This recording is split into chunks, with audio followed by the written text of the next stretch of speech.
Nah,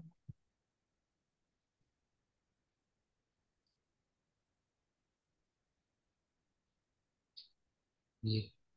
Assalamualaikum warahmatullahi wabarakatuh. salam. Selamat malam kawan-kawan yang hadir di Zoom maupun yang menyimak di YouTube CLCS pada malam hari ini dan dimanapun teman-teman berada.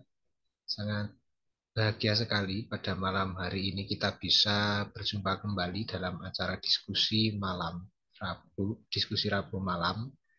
Namanya kita akan membahas masalah eh, diskusi buku ya. Diskusi buku yang ditulis oleh Pak Peter Carey yang mengulas tentang bagaimana ras dan juga politik di era kolonial itu sendiri cukup berpengaruh utamanya di peralihan antara POC hingga masuk ke penjajahan pemerintah kolonial. Sedikit saya menyinggung sebelum nanti kita bahas bersama-sama dengan Pak Doni. Ketika kita mendengar istilah apa ya masuknya VOC ke Indonesia, ke Hindia Belanda pada waktu itu, hal yang terbersit di antara angan-angan adalah kedatangan VOC sejatinya sebagai seorang pedagang. Mungkin kalau kita kaitkan dengan disertasinya Pak Widodo bahwa awalnya kedatangan VOC, kedatangan orang Belanda itu untuk berdagang.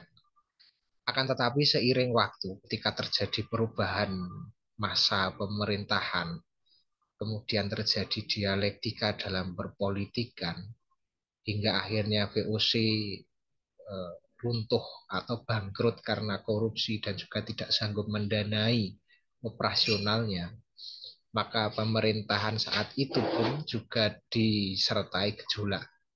Misalnya di Eropa juga terjadi peperangan yang digelurakan oleh Napoleon yang akhirnya Belanda menjadi negara boneka dalam tanda kutip oleh kekuasaan Napoleon hingga adiknya atau saudaranya Louis Napoleon dijadikan raja di sana.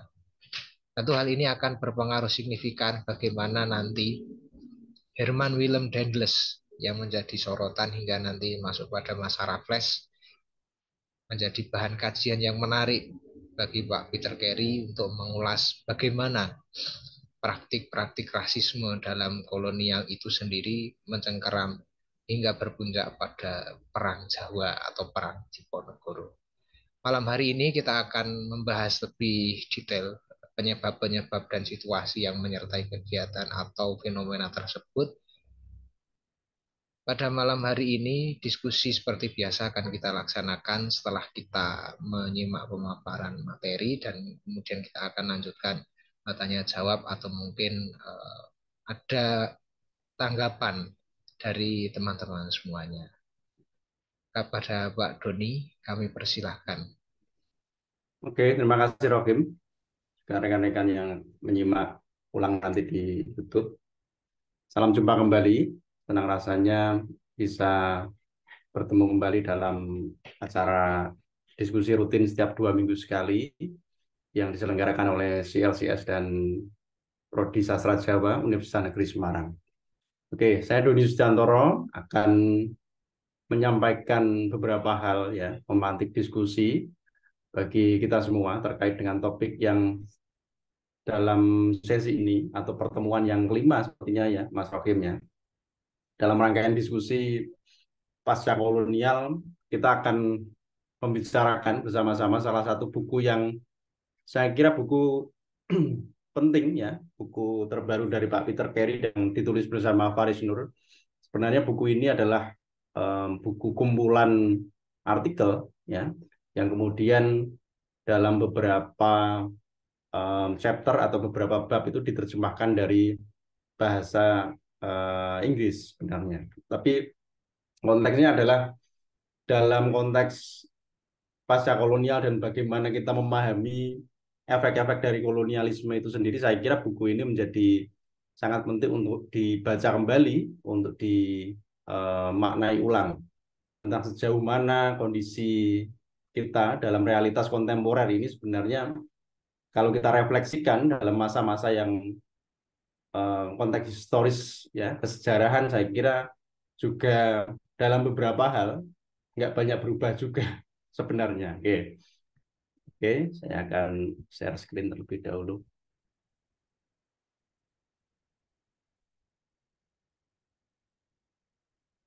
Ya, sudah nampak ya Mas Rocky? Sudah, Mbak Doni. Oke, terima kasih. Nah, nah buku ini terbit sekitar 2022 ya kalau nggak salah. Berjudul Ras Kuasa dan Kekerasan Kolonial di Hindia Belanda 1808 sampai 1830. Saya kira ini konteks lini masa atau timeline atau waktu yang sangat spesifik ya, karena kedua penulis ini Pak Peter Carey dan Faris Nur ini membahas hanya kolonialisme di Jawa khususnya dan juga Hindia Belanda pada umumnya itu dalam konteks yang atau rentang waktu yang sangat spesifik yaitu 1808-1830. Saya mengambil satu perspektif mungkin hasil pembacaan saya ya, tentu saja saya sangat menganjurkan rekan-rekan untuk menggali melalui bacaan melalui buku tersebut tentu saja, karena sekali lagi mungkin hasil pembacaan saya dan rekan-rekan bisa mengambil sudut yang berbeda-beda dan tentu saja mustahil rasanya untuk menyampaikan semua hal ya, meringkas buku yang tebal ini dalam waktu yang sangat singkat dalam diskusi kita pada kesempatan kali ini. Oke. Nah, tadi beberapa hal disinggung oleh Rohim ya, pengantar yang sangat bagus saya rasa. Memang konteks historisnya adalah seperti kita tahu, seperti sering kita dengar gitu ya. Memang kuasa kolonial di bawah VOC itu seringkali memang ada beberapa narasi sejarah yang berkembang ya, kemudian saling membantah gitu ya. Benar nggak sih Belanda itu menjajah selama 3,5 abad misalnya? Ada yang sudah membantahnya, ya, bukan 350 tahun dijajah, tapi masa ketika VOC datang ke Hindia Belanda pada tahun 1600-an itu memang mereka ingin berdagang sebenarnya dan mencari sumber-sumber apa namanya sumber daya alam yang ada di Hindia Belanda pada masa itu. Nah, berabad-abad um, ketika VOC datang, yang kemudian di masa-masa itu tentu saja diiringi dengan berbagai macam situasi dan konteks saya rasa termasuk kekerasan ya, termasuk di dalam salah satu novel yang sangat bagus saya rasa ditulis oleh Iksa Kabanu, judulnya Rasina, terjadi genosida di salah satu pulau ya di Hindia Belanda misalnya yang nggak banyak ditulis oleh sejarah misalnya. Novel itu juga akan kita bahas pada pertemuan yang akan datang, novel Rasina itu. Tentu saja VOC dengan demikian mengetahui ya, dalam arti semangat untuk berdagang, semangat untuk mencari sumber daya alam itu dibarengi dengan situasi di mana mereka ingin mengkoloni juga, ingin menjajah juga, ingin menguasai, ingin melakukan hal-hal yang tentu saja mengedepankan prinsip-prinsip kolonialisme. Nah, itu ya saya kira konteksnya memang ada banyak perspektif apakah VOC memang cuma berdagang atau memang mereka murni mengkoloni dan seterusnya. Ini dialektika dalam konteks sejarah kita. Nah, setelah VOC kolaps ya, dan juga tadi Rohim mengatakan di sekitar akhir perang Napoleon ya, mungkin dalam satu sesi diskusi atau nanti Rohim bisa menambahkan ya konteks perang Napoleon itu sendiri sebagai sebuah tambahan konteks begitu nanti atau setelah saya menjelaskan. Memang VOC kemudian mengalami kebangkrutan yang demikian luas ya, demikian luar biasa karena memang ada rongrongan dari dalam juga ya. Mereka atau para imperialis itu apa namanya mengalami korupsi misalnya ya, mengalami berbagai macam pengkhianatan dari dalam misalnya yang mengakibatkan VOC itu mengalami kebangkrutan yang sangat hebat pada masa itu. Nah, Pada masa itulah kolonialisme itu berbalik arah ya, dari yang mula-mula niatnya murni menjadi atau diimbangi dengan konteks perdagangan dan seterusnya, tetapi kemudian berbalik arah ya, menjadi murni imperialisme saya rasa. Nah, ada satu sisipan masa yang kemudian sangat menarik juga tentang invasi Inggris ke Jawa ya, masa yang saya kira sangat tidak lama ya, karena hanya beberapa tahun, tapi invasi Inggris ke Jawa ini seperti halnya yang ditulis juga oleh tim Hannigan ya, sebuah buku yang sangat bagus, Raffles dan Invasi Inggris ke Jawa. Ini memberikan konteks historis yang juga penting saya rasa untuk kita baca ulang, untuk kita apa namanya maknai kembali saya rasa. Termasuk bagaimana konteks um, kolonialisme Inggris itu ya, yang sangat menyerikan kalau kita baca arsip-arsipnya ya, dia menjajah atau menjarah keraton menggunakan tangan besi untuk memaksakan penjajahannya dan seterusnya. Itu saya rasa yang penting untuk kita ketahui konteks. Nah, beberapa saat hanya setelah Perang Jawa, maksud saya hanya setelah invasi Inggris ke, ke Jawa ya, kemudian tidak lama setelah itu muncullah Perang Jawa ya, muncullah sosok yang sering disebut-sebut sebagai Ratu Adil ya, karena memang Pangeran Diponegoro salah satunya ya, kalau kita baca apa namanya pemaparan dari Pak Peter Carey, salah satu panggilan hatinya memang didesak oleh keadaan sehingga dia merasa perlu untuk menjadi seorang ratu adil dalam konteks itu, karena memang kesewenang-wenangan yang jelas di depan mata, ketidakadilan ya, termasuk salah satunya adalah konteks invasi Inggris ke Jawa pada masa itu, termasuk bahkan ketika Inggris itu sudah meninggalkan Jawa, tapi efeknya masih sangat dirasakan. Nah, itulah panggilan hati dari seorang Diponegoro yang setelah mereka pergi dari Jawa ya, membawa banyak sekali pusaka, banyak sekali naskah, nanti akan kita diskusikan. Namun ternyata itu menjadi pemicu bagi Diponegoro untuk memimpin perlawanan. Ya, oke. Nah, dalam pemaparan-pemaparan saya di waktu ke depan, mungkin saya akan fokus pada bagaimana personal-personal ya, rekan-rekan sekalian. Bagaimana Raffles misalnya, bagaimana beberapa ilmuwan pada masa itu yang mendukung penjajahan itu memang misalnya melakukan saintifikasi terhadap sehingga kolonialisme itu memang benar adanya misalnya ya, sehingga memang bangsa timur itu dalam konteks perbincangan tema besar kita adalah postkolonial, tentang melihat efek-efek kolonialisme sekalipun kolonialisme itu berakhir memang dibenarkan secara sains, secara dalam tanda petik ilmiah gitu kira-kira. Jadi saya akan fokus pada personal-personal atau orang-orang yang membenarkan itu, dan di sisi lain ada orang-orang yang juga melawannya gitu. Perlawanan itu juga muncul dari dalam. Nah, yang pertama-tama adalah sesosok atau orang yang dinamai atau yang dinamakan Raffles ini ya. Ini adalah orang yang sangat kontroversial ya. Di dalam satu bab di buku itu Pak Peter Carey dan Faris Nur itu membuat salah satu sub chapter yang sangat menarik saya rasa, yaitu Raffles sebagai manusia dan mitos ya. Di dalam bab itu Pak Peter Carey saya rasa membuka perbincangan dengan pertanyaan yang sangat menarik.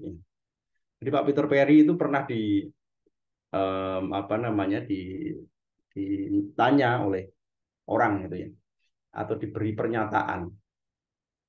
Indonesia ini memang kondisinya seperti ini ya, atau nggak maju atau belum maju itu karena memang dijajah oleh Belanda gitu ya. Bandingkan saja dengan misalnya negara-negara yang dijajah oleh Inggris misalnya. Negara jajahan Inggris misalnya ya, Malaysia, Singapura itu ditemukan oleh Raffles ya.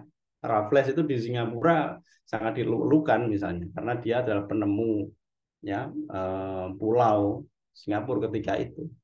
Itu negara-negara yang lebih maju misalnya. Nah itu, seandainya kami atau bangsa Indonesia itu dijajah oleh Inggris dan bukan oleh Belanda, mungkin nasib kami sekarang tentu jauh lebih baik. Itu misalnya ya. Itu refleksi dari Pak Peter Carey. Nah, Pak Peter Carey mendengar itu nggak habis pikir beliau itu ya, nggak habis pikir. Karena memang nggak bisa disandingkan secara ya head to head atau apple to apple bahasa sekarangnya ya. Karena memang berbagai konteks historisnya berbeda, apalagi kalau melihat wilayahnya yang juga tidak bisa disandingkan ya. Luasan wilayahnya yang tentu saja lebih besar Nusantara atau Hindia Belanda daripada hanya sekelumit Singapura yang cuma seluas Jakarta misalnya, apalagi Malaysia termasuk ya, itu nggak bisa dibandingkan tentu saja. Itu bantahan Pak Peter Carey ya. Jadi kalau masih ada sampai sekarang orang yang menyatakan hal itu perlu perlu diberikan penjelasan-penjelasan ya bukti-bukti historis secara komprehensif ya menurut Pak Peter Carey.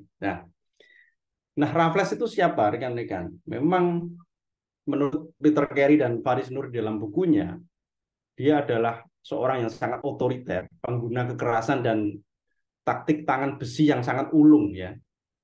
Pada suatu malam di tanggal 20 Juni 1812 itu bersama dengan rombongan pasukannya, Raffles itu menyerang keraton Yogyakarta ya, dan mengambil alih Jogja pada masa itu.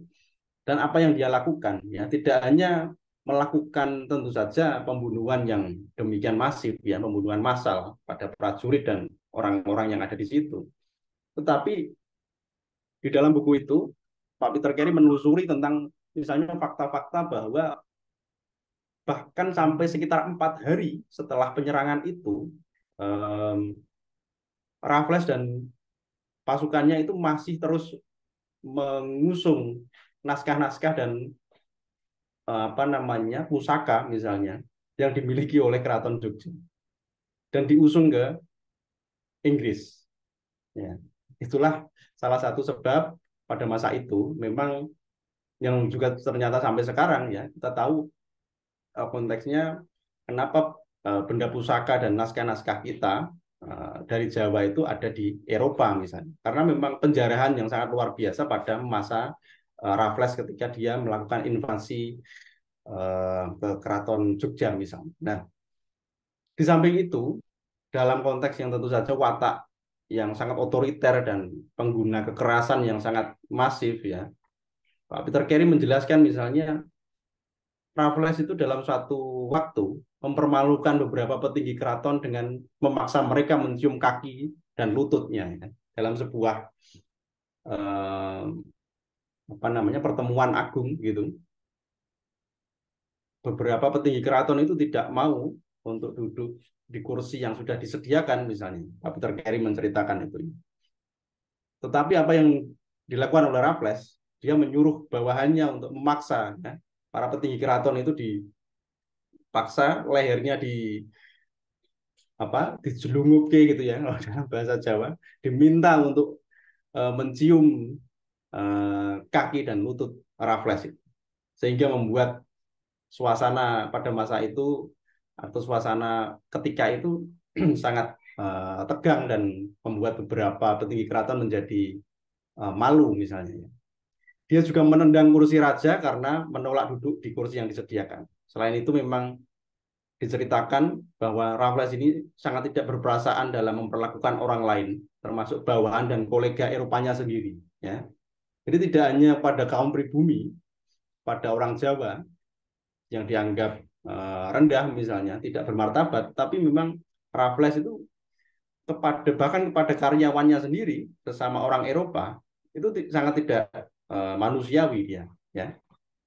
Jadi tidak berperasaan, sering membentak misalnya, memperlakukan secara kasar dan seterusnya. Oke. Kemudian kontroversi berikutnya tentu saja perlu kita diskusikan rekan-rekan soal The Story of Java ya, buku yang terbit pada 1917, berarti 100 tahun ya Rokemnya kalau nggak salah berarti. Betul, betul ya? Ya, 100 tahun kurang lebih. lebih 100 tahun 100 lebih. tahun pada tahun 2017 ya, 17. berarti.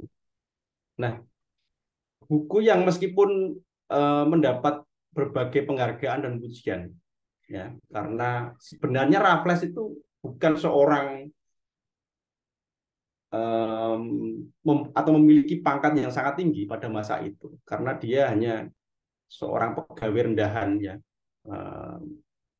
seorang pegawai di perusahaan Hindia Timur Inggris begitu untuk Hindia Belanda. Tapi karena karya ini ya, karya yang disebut oleh penulis biografi Raffles itu adalah karya yang terang-terangan melakukan plagiarisme itu, tapi Raffles mendapat pujian begitu banyak ya, karena memungkinkan dia ya mengubah citra dirinya menjadi seorang yang cuma staf pegawai itu menjadi seorang yang lebih bermartabat lah kira-kira.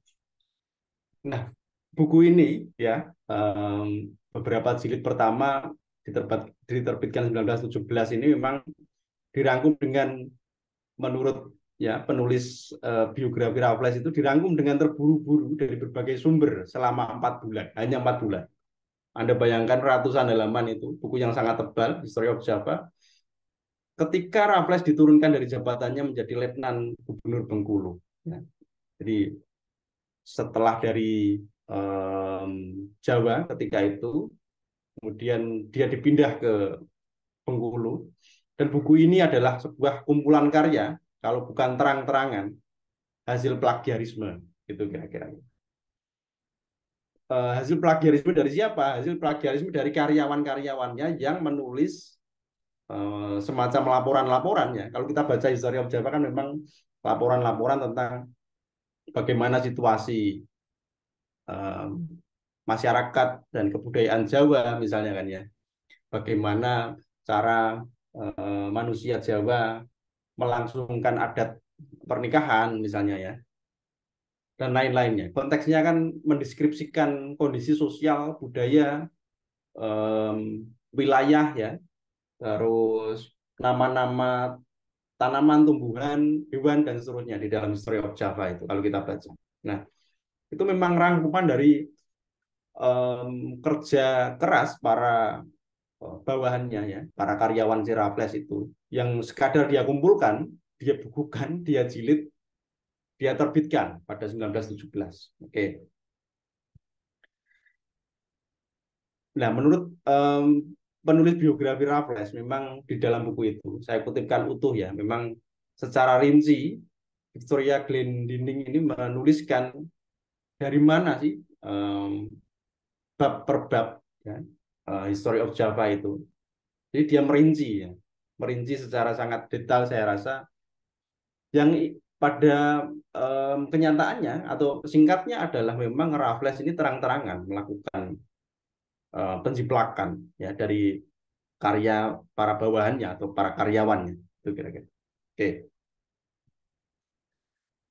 Nah, konteks yang kedua, rekan-rekan, setelah Raffles saya rasa penting untuk kita diskusikan, kita baca ulang, kita maknai kembali tentang orang-orang yang membenarkan apa namanya kolonialisme itu ya, orang yang membenarkan sebentuk penjajahan dengan cara apa? Dengan cara yang lebih kurang ilmiah.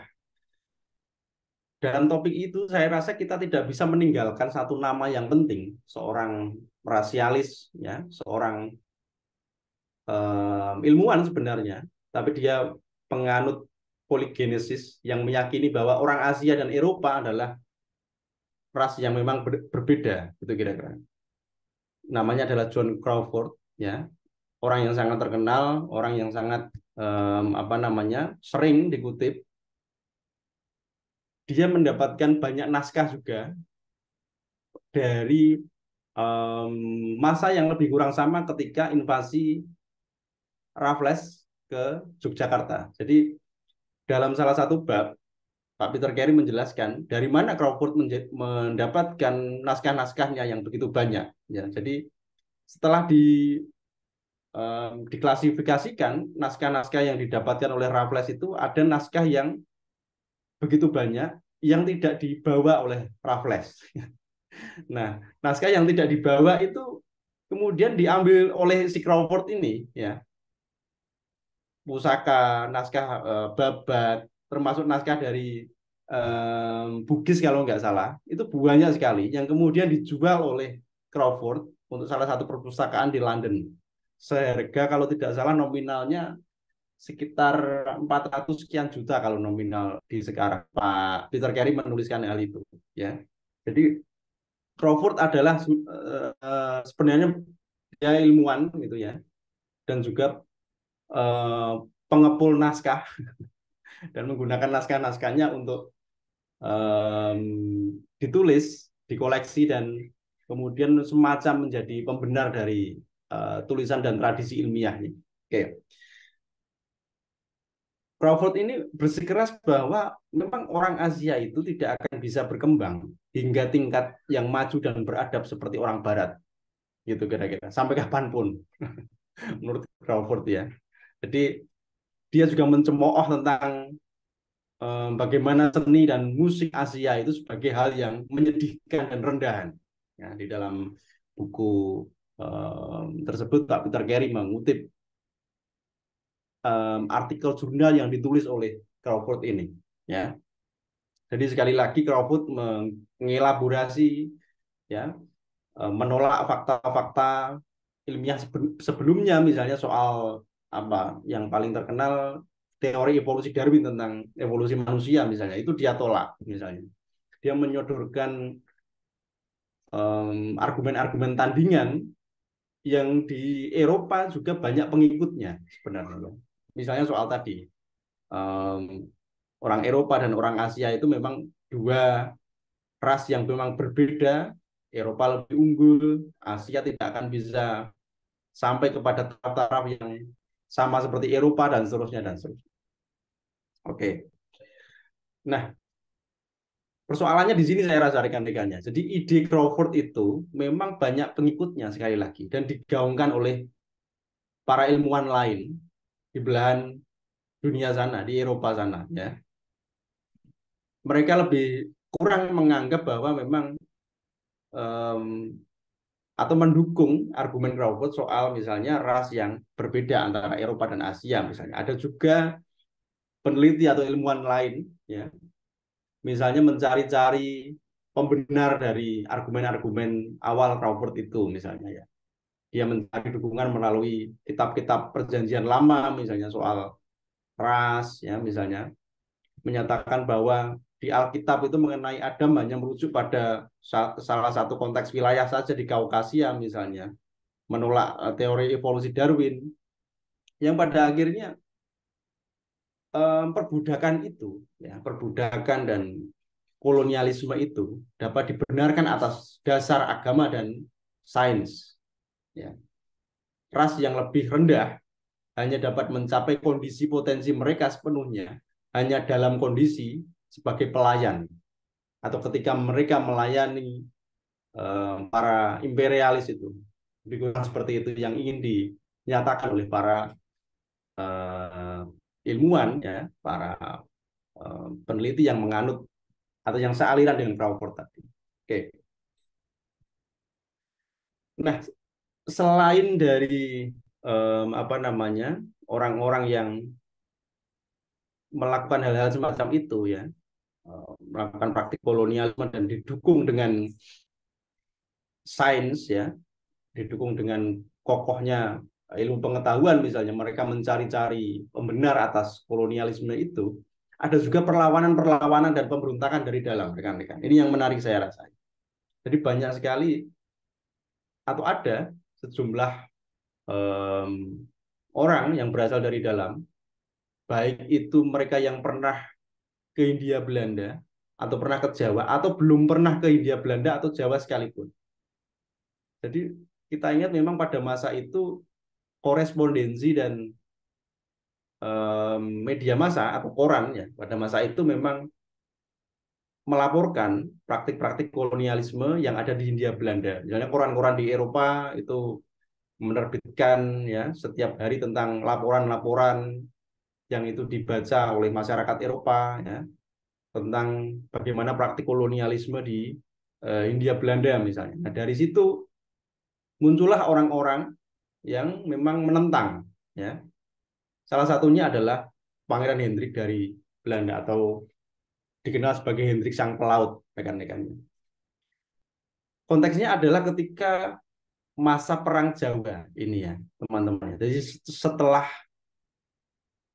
Inggris pergi ya, Inggris pergi, mereka membawa banyak jarahan, meninggalkan efek kolonialisme yang sangat kejam saya rasa, yang sangat berefek pada masyarakat Jawa dan Hindia Belanda pada masa itu. Kemudian muncullah pemberontakan yang dipimpin oleh Diponegoro selama 5 tahun ya kira-kira. Tapi pada akhirnya pada 1830 pada suatu masa, suatu waktu itu Diponegoro ditipu oleh The Cock. Di sini juga konteksnya menarik sebenarnya. Jadi Diponegoro itu diundang untuk sebuah perundingan sebenarnya, ya. Tapi dalam waktu itu atau setelah Diponegoro datang, kemudian dia ditangkap. Ya. Nah, dalam arti Diponegoro ditipu dan menurut Pangeran Hendrik itu memang itu cara yang sangat tidak bermartabat dan tidak mencerminkan bagaimana Belanda itu sebagai masyarakat yang selalu menepati janji misalnya. Ya. Jadi dia menulis misalnya semua orang tahu bahwa Diponegoro memberontak dan melawan kita, tetapi bagaimana ia ditangkap akan selalu menurut saya menjadi sebuah aib atas pamor kita orang Belanda yang sejak dulu dikenal jujur dan menepati janji misalnya menurut Pangeran Hendrik. Benar dia atau Pangeran Diponegoro adalah seorang pemberontak, tetapi dia datang menemui kita di Magelang ya, pada masa itu untuk mengakhiri sebuah perang yang telah memakan begitu banyak korban jiwa di kedua belah pihak. Dan apalagi Pangeran Diponegoro datang untuk berunding karena dia mempercayai niat baik kita. Kemudian dia ditahan atas perintah Jenderal de Kock. Ya. Ini adalah komentar yang sangat pedas tentu saja oleh seorang pangeran dari Belanda. Oke. Selain itu rekan-rekan, ada juga William Cobbett. Dia adalah seorang anggota parlemen, ya, jurnalis Inggris, yang sebenarnya kalau tidak salah belum pernah juga ke Hindia Belanda, tetapi dia membaca arsip-arsip kolonial yang diterbitkan di koran-koran Eropa misalnya. William Cobbett ini adalah seorang yang saya rasa pemrotes yang ulung ya, karena dia beberapa kali dipenjara juga karena memprotes pemerintahnya sendiri, ya, di luar dari konteks protes kepada praktik kolonialisme Inggris, misalnya, dia juga memprotes pemerintahnya sendiri. Dia juga mendirikan sebuah koran, Weekly Political Register, ya, yang di situ dia terus bersuara, ya, sebuah koran yang banyak diminati ketika itu sehingga memang suara si Cobbett ini banyak diketahui, ya, banyak didengar dan sedikit banyak memiliki massa, yang lebih kurang seperti itu. Dia mempertanyakan misalnya keuntungan apa sih yang akan kita dapat dari penaklukan Jawa, ya, misalnya keuntungannya apa itu kira-kira ya bagi Inggris misalnya. Dia juga menulis misalnya keberpihakannya kepada masyarakat Jawa dengan misalnya Pulau Jawa itu dihuni oleh 5 juta orang yang mungkin memiliki rasa keterikatan dengan tanah air mereka sendiri dan mungkin menganggap Inggris hanya sebagai satu lagi penjajah asing dan tidak disukai seperti Belanda gitu misalnya. Jadi dia mengkritik praktik kolonialisme Inggris sekali lagi melalui koran dan kolom-kolomnya sendiri, di korannya sendiri maupun di media massa yang lain. Dia juga menulis misalnya Jawa adalah tanah yang tidak hanya kaya dan padat penduduk, tetapi diperintah oleh penguasa pribumi, misalnya.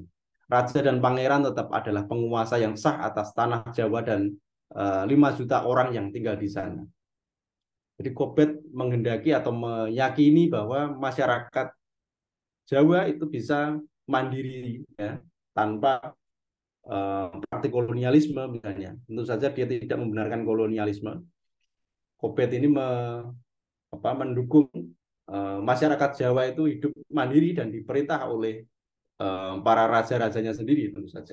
Oke, oke, terima kasih. Itu yang bisa saya sampaikan sebagai pemantik diskusi.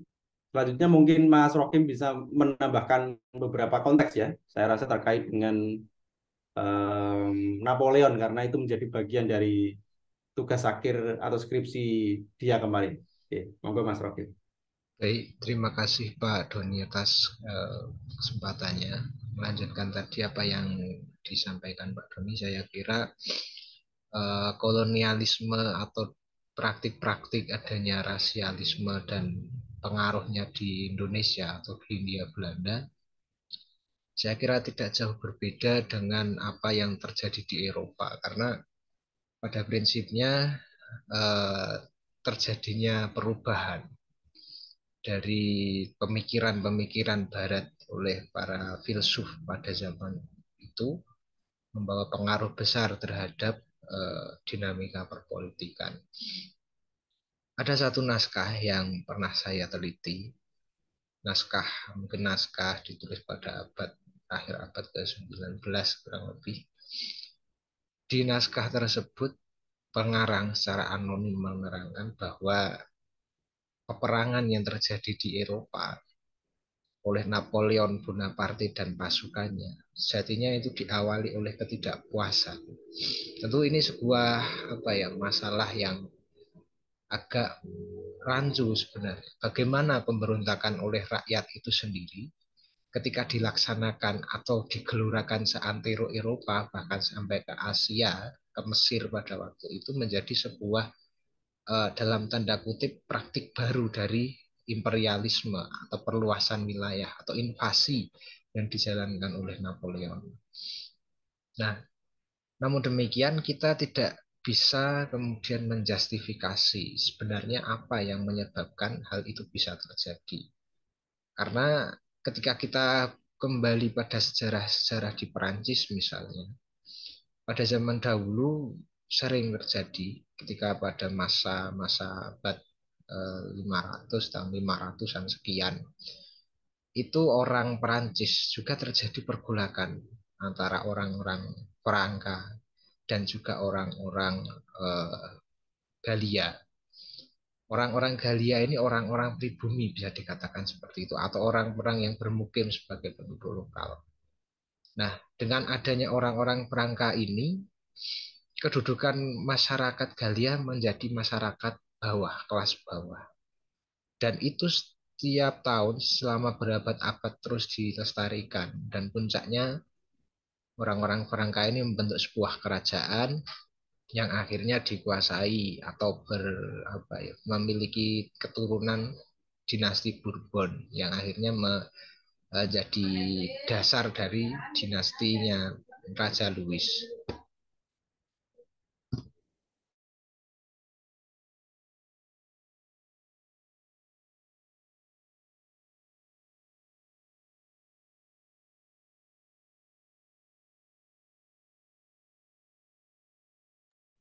Oke, mohon maaf. Terkait dengan tadi adanya konflik di negara Galia dan juga di Franka. Ketika dinasti Bourbon sudah berkuasa, kemudian puncaknya pada Raja Louis ke-14-15, itu kondisi perpolitikan sudah tidak stabil. Jadi dengan adanya konflik kerajaan yang dipengaruhi atau dipimpin oleh segelintir orang, hingga akhirnya memunculkan ketidakpuasan dari masyarakat kelas bawah. Namun perlu kita sadari juga, kita pahami juga bahwa masyarakat bawah ini tidak semuanya kalangan rakyat jelata. Tidak semuanya kalangan masyarakat tani, masyarakat pedagang, tapi juga ada kalangan akademisi, ada juga kalangan ilmuwan yang notabene itu berada di luar tembok istana. Maka gerakan-gerakan yang digelorakan oleh Voltaire misalnya, dia memiliki pandangan bahwa semua masyarakat, semua manusia itu sebenarnya memiliki hak yang sama, memiliki sebuah komitmen yang sama untuk melakukan sebuah gerakan menuju pembebasan, yang kemudian itu menjadi sebuah induk ya, dasar dari revolusi Perancis itu sendiri. Nah, dengan adanya gerakan-gerakan semacam ini muncul adanya sebuah ya semacam gerakan untuk mencerahkan orang-orang di luar Perancis untuk menuju kesadaran adanya hak tersebut. Maka ketika ada satu penelitian yang menjelaskan bagaimana kedatangan Napoleon di Mesir itu sendiri bisa dikatakan sebagai sebuah influence Prancis atau Napoleon dalam mendikte masyarakat Mesir untuk ini loh seperti ini cara berpikir kamu. Maka secara tidak langsung kaidah-kaidah keilmuan, filsafat-filsafat dan pembelajarannya itu sedikit banyak hampir mirip. Nah, berkaitan dengan tadi adanya Daedalus sebagai si tangan besi, sebagai Raffles tadi, yang bagi sebagian orang Jawa Herman William Daedalus disebut sebagai Marsekal Guntur atau Mas Bedek ya. Itu sangat menarik karena Daedalus sebagai bawahan dari Louis Napoleon maupun Napoleon Bonaparte mengidentifikasi dirinya sebagai inilah saya Napoleon di Jawa. Maka ketika adanya serbuan uh, bisnis dari AIC, kongsi dagang Inggris di India, dan kemudian pada saat itu VOC dalam ambang bangkrutan dan diambil alih oleh pemerintah uh, bawahan Perancis, yaitu Hindia Belanda bawahan Perancis, maka Daedalus mengambil gerak cepat. Dan pada akhirnya persaingan-persaingan ini pun tidak ada bedanya juga dengan persaingan di Eropa. Jadi antara Inggris kemudian dengan negara-negara koalisinya sama-sama menggempur Napoleon Bonaparte. Nah, dengan adanya praktik-praktik semacam ini, tentu di Eropa terjadi pergolakan dan mungkin setelah ditawannya Napoleon ke Pulau Saint Helena itu sudah selesai. Akan tetapi di Jawa, di Indonesia, di Hindia Belanda, praktik tersebut masih dilaksanakan. Misalnya bagaimana tanam paksa itu tetap dilaksanakan, walaupun secara prinsip, secara pelaksanaan itu tidak jauh berbeda ketika Daedalus menyuruh orang-orang pribumi, menyuruh masyarakat lokal membangun jalan Anyar Panarukan misalnya. Tentu perwujudan tindakan rasialisme, rasisme itu sendiri tetap ada, tetapi berganti wujud menjadi wujud yang lebih baru. Kaitan dengan hal tersebut, jadi dalam hemat saya tidak ada perbedaan yang signifikan di mana Eropa sebagai pusat dari pergulatan politik yang akhirnya merembet ke daratan Asia. Jadi kurang lebih seperti itu berkaitan dengan bagaimana keterkaitan tadi peperangan di Eropa, Napoleon, dan juga masalah-masalah yang menyertai di India Belanda. Saya kira untuk masalah eh, rasialisme, kemudian masalah bagaimana abad-abad tersebut menjadi sebuah titik yang paling jelas menurut saya tentang rasisme, itu patut kita diskusikan lebih lanjut. Karena semakin di awal-awal abad tersebut, kita bisa melihat bahwa itu praktik yang terdokumentasikan. Mungkin kalau bisa saya katakan seperti Pak Doni. Di dalam teks babat, di dalam teks laporan-laporan residen misalnya, itu banyak sekali orang-orang Belanda menuliskan bagaimana kunjungannya ke istana dan juga bagaimana raja-raja Jawa menggambarkan ketidaksopanan orang-orang Belanda, ketidaksopanan orang-orang kolonial ketika berkunjung ke istana.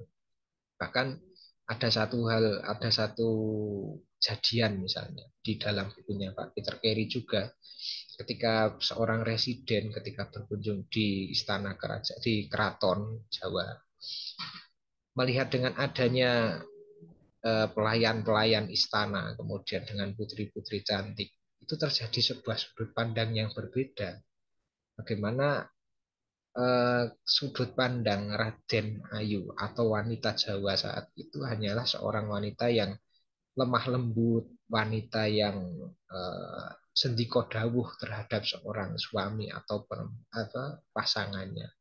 Tentu ini akan menjadi masalah pemaknaan ketika pada zaman yang kurang lebih sama ada sosok pahlawan, ada sosok perempuan yang berjuang sebagai seorang panglima perang misalnya. Ada Nyi Ageng Serang yang kemudian menjadi bagian dari pasukan Pangeran Diponegoro. Ada juga nanti konflik-konflik politik yang terjadi pada sekitar pasca Perang Jawa. Peralihan dari Hamengkubuwono ke 4 dan kelima ini seringkali permaisuri atau mungkin keluarga kerajaan dimotori oleh Patih Kepatian dan juga oleh Ibunda Raja melakukan politik sementara putranya masih dalam kondisi belum cukup usianya. Jadi pandangan-pandangan seperti itu berkaitan dengan intelektual, berkaitan dengan pengetahuan, itu juga cukup mendarah daging di abad-abad selanjutnya. Mungkin itu sedikit tambahan dari saya. Terkait dengan tadi Pak Doni sebelum kita masuk ke sesi diskusi dan mungkin teman-teman yang menyimak di kolom YouTube maupun di Zoom bisa berdiskusi, bisa mengajukan pertanyaan melalui Q&A atau melalui kolom chat. Terkait dengan tadi adanya praktik yang menurut beberapa ilmuwan misalnya John Crawford dengan adanya perbandingan misalnya Singapura, negara-negara bekas jajahan Inggris, kemudian bekas jajahan Belanda. Nah, dari segi ekonomi, tentunya di masa-masa modern ini juga ada letak perbedaan. Nah, dengan adanya pengkotak-kotakan seperti itu, apakah ada pengaruhnya di masa modern ini?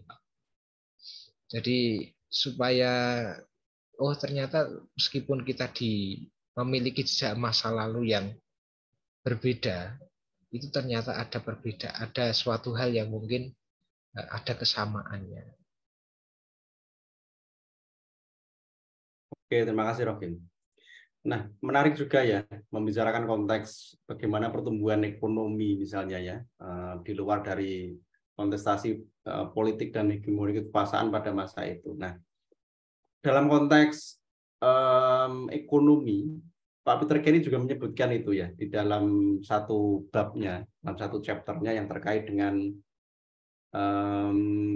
bagaimana tadi sebentar tentang refleksinya terkait dengan kalau dijajah Inggris itu lebih maju, nah gitu ya.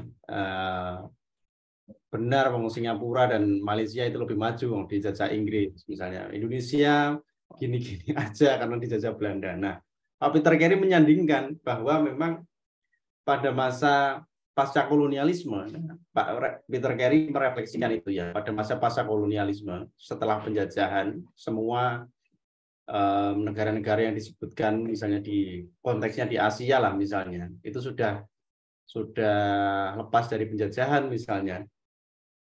Kemudian beliau mengelaborasi Indonesia dan Malaysia misalnya kondisi ekonominya bagaimana sih? Sempat dalam kondisi yang sama sebenarnya ya dengan istilahnya pendapatan per kapitanya sama ya kan ada istilah-istilah ekonomi yang menyebutkan hal itu ya pada awal-awal pasca kolonial. Tetapi Malaysia tentu saja lebih cepat tumbuh dan Indonesia baru atau memerlukan waktu yang lebih lama, misalnya berpuluh-puluh tahun kemudian untuk bisa menyamai Malaysia misalnya, negara yang tentu saja luasnya tidak seberapa jika dibandingkan dengan Indonesia misalnya. Nah, itu juga konteks yang menarik yang dalam hal tertentu tentu saja tidak bisa disandingkan secara utuh, secara head to head, secara apple to apple misalnya dalam hal misalnya kalau disederhanakan tidak cuma Malaysia bekas jajahan Inggris tapi lebih maju, Indonesia dijajah Belanda tidak maju. Bukan cuman itu alasannya, atau bukan itu alasannya menurut Peter Carey, ya, yang dikatakan Peter Carey. Nah, yang menarik juga begini ya, Mas Rokim, saya rasa penting juga untuk kita refleksikan sebenarnya kalau kita membaca arsip-arsip kolonial, ya, korespondensi kolonial, ya, korespondensi pemerintahan kolonial Inggris maupun Belanda, termasuk yang ditulis oleh para peneliti Indonesianis dan lain-lain. Sebenarnya menarik untuk kita refleksikan begini, sebenarnya ada nggak sih kolonialisme yang benar-benar jahat? Itu kira-kira ya. Kolonialisme kita tahu memang sangat kejam, sangat jahat, tetapi ternyata ada juga perlawanan dan pemberontakan dari dalam. Nah, ini yang menurut saya menarik juga, bahwa ternyata ada layer-layer, ada sisi-sisi yang nggak hitam putih juga. Itu Mas Rokim kira-kira ya. Selalu ada wacana tandingan lain, ya, wacana tandingan yang mencoba untuk mengusik kokohnya imperialisme itu. Invasi Inggris ke Jawa itu didukung dengan dana yang demikian besar, ya, disebutkan berapa nominalnya saya lupa, tetapi didukung dengan biaya yang sangat tinggi, dengan pasukan yang sangat besar, termasuk kontroversi apa, Mas Rokim, ada pasukan Sipahi, ya, kalau tidak salah, ya, pasukan yang berontakan orang Spei di Jawa, beranggotakan prajurit dari India kalau tidak salah. Nah, tapi di sisi yang lain ternyata ada hal-hal yang, atau personal-personal, kalaulah memang bukan secara lembaga resmi begitu ya, ada pihak-pihak yang mengusik kemapanan itu. Nah, ini yang menarik menurut saya. Ini juga yang kemudian ditulis, misalnya gagasan utamanya kalau saya melihat kan dalam novel Rasina, itu novel yang sangat tebal, tadi saya sebutkan ditulis oleh Iksaka Banu. Itu juga novel yang sangat menarik karena genosida di Banda pada sekitar abad-abad pertama VOC datang ke Hindia Belanda, itu juga muncul, ya, orang-orang yang memang apa namanya tidak setuju pada praktik-praktik imperialisme yang sangat kejam itu, ya, yang justru mereka atau orang-orang VOC yang dari dalam ini ingin, ya, semacam menegakkan aturan saja, ya, sudahlah kita di sini niatnya cuman apa sih, misalnya kok sampai melakukan praktik-praktik yang keluar dari aturan misalnya, dan seterusnya dan seterusnya. Nah, dalam arti sekali lagi yang ingin saya katakan, ternyata ada layer-layer, ya, ada lapisan-lapisan yang kalau kita elaborasi, ternyata tidak sepenuhnya kolonialisme itu hitam putih. Ternyata ada pihak-pihak yang sekali lagi ingin mengusik kemapanan itu, ya. Termasuk juga apakah pasca kolonial, ya, setelah mereka hengkang kemudian kita bebas merdeka, tentu saja kan enggak gitu ternyata, ya. Ada kekangan dalam bentuk yang lain tentu saja. Kekangan dari dalam, dari, ya, dari birokrasi, dari pemerintahan yang resmi misalnya, dan seterusnya, dan seterusnya. Ya, jadi saya rasa itu yang ingin atau yang perlu kita elaborasi. Termasuk dalam konteks Dendels juga menarik, ya, Mas Rohim. Tadi diceritakan kalau memang ada banyak dalam tanda petik sumbangsih kolonialisme sampai sekarang yang ternyata sekalipun kemunculannya pada masa itu juga kalau kita lihat secara historis memang agak menyerikan juga, tapi sampai sekarang ternyata dipraktikkan juga, Mas Rohim. Misalnya soal apa ya, soal stratifikasi di dalam apa namanya, kalungguhan kerajaan itu kan misalnya, ya, tidak pernah setara, ya, misalnya itu juga praktik-praktik kolonial yang masih dipraktikkan sampai sekarang. Kenapa para penjajah itu ya mau duduk setara di bawah, ya, misalnya karena memang Dendels misalnya menciptakan seragamnya sendiri dengan sepatu yang sampai lutut sehingga tidak bisa ditekuk misalnya, ya. Dia menciptakan seragamisasi yang sampai sekarang kita pakai di Indonesia misalnya. Dia menciptakan birokrasi, ya, struktur birokrasi misalnya ya, mengenalkan birokrasi, menata semua praktik-praktik kolonialisme itu melalui ya birokrasi itu sendiri. Ada level-level pemerintahan, ada level penguasa misalnya, ada bawahan, ada atasan, ada struktur yang bertanggung jawab atas struktur di bawahnya misalnya. Yang bertanggung jawab bawahan itu melaporkan kepada atasannya. Itu adalah dalam tanda petik warisan yang kemudian dibuat oleh para kolonial itu sendiri ya. Itu kira-kira Mas Rokim yang bisa kita insight kembali. Baik, mungkin berkaitan dengan hal itu saya kira menjadi sebuah hal yang bisa kita diskusikan kalau seandainya pada malam hari ini mungkin itu tidak cukup untuk membedah satu buku dengan cakupan wilayah yang sangat luas. Akan tetapi kita bisa menggarisbawahi dari diskusi pada malam hari ini bahwa dengan adanya praktik-praktik semacam itu sebenarnya menjadi sebuah plus minus bisa dikatakan seperti itu. Di sisi lain ada juga kebaikan, di sisi lain juga ada bahaya atau tantangan yang mungkin untuk mensiasati atau menjalaninya itu juga butuh kehati-hatian.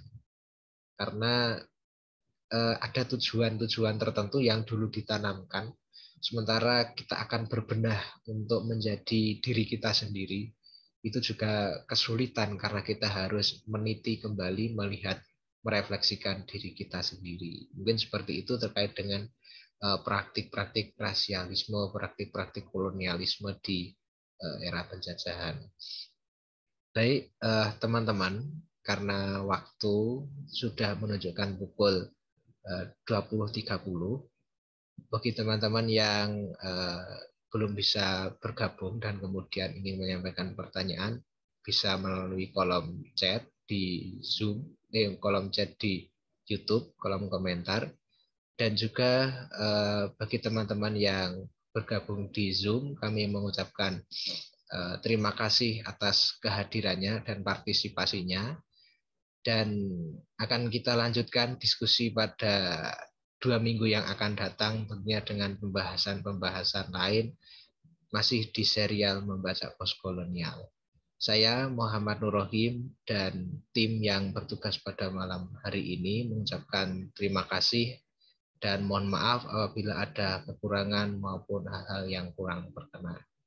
Akhir kata, wassalamualaikum warahmatullahi wabarakatuh. Salam.